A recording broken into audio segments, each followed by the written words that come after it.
How to see watch history on TikTok. Hi everyone, I'm here to assist you today. Without any delay, let's jump right in. First, open TikTok on your device.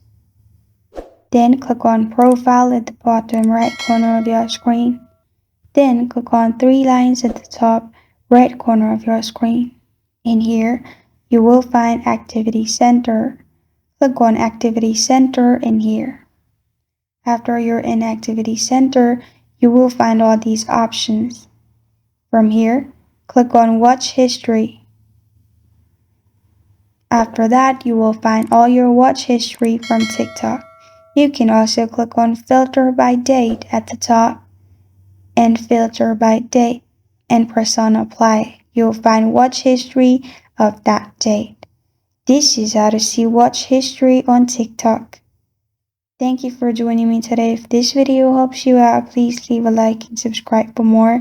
Got a question or want to suggest a topic? Comment below. Thank you for watching.